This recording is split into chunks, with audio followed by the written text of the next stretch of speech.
اعوذ باللہ من الشیطان الرجیم، بسم اللہ الرحمن الرحیم، السلام علیکم ورحمۃ اللہ وبرکاتہ۔ ناظرین، رشتہ داری، یاری دوستی،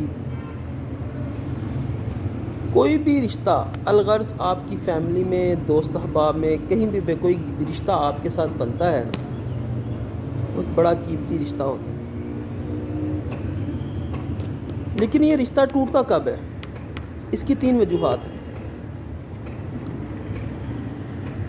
نمبر 1 کہ جب آپ کے دل کے اندر کسی کے بارے میں میل پیدا ہو جائے، دل کسی سے اچاٹ ہو جائے، تو تب یہ رشتہ ٹوٹ جاتا ہے۔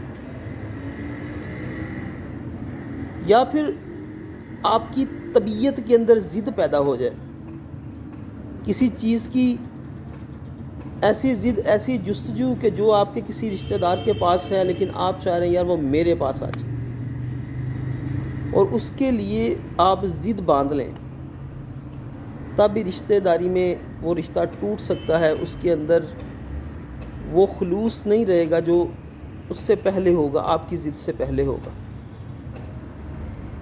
اور نمبر 3 ہے کہ جب الفاظ کے اندر جو ہے نا وہ مقابلے بازی پیدا ہو جائے، ایک دوسرے کے ساتھ باتوں میں مقابلے بازی پیدا ہو جائے، اپنے آپ کو صحیح اور دوسرے بندے کی بات کو غلط کرنے کے لیے ایک دوسرے کے اوپر چڑھائی کر دیں، پھر ٹوٹتے ہیں رشتے۔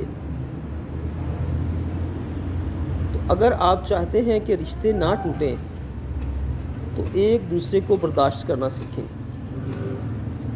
اگر کسی کے پاس کچھ ہے تو اس کے لیے دعا کرنا سیکھیں کہ اللہ اس کو اور دے۔ آپ کو وہ چاہیے تو اس کی بارگاہ میں دعا کریں کہ وہ آپ کو بھی اس جیسی نعمت عطا کر دے۔ اگر کسی کی کوئی بات آپ کو کوئی بتاتا ہے، آپ کو کسی کی بات بری لگی ہے، تو اس کو تنقید برائے تنقید میں نہ لے جائیں، تنقید برائے اصلاح کی نیت سے اس کے ساتھ بات کریں، ضد بازی نہ کریں، مقابلے بازی نہ کریں۔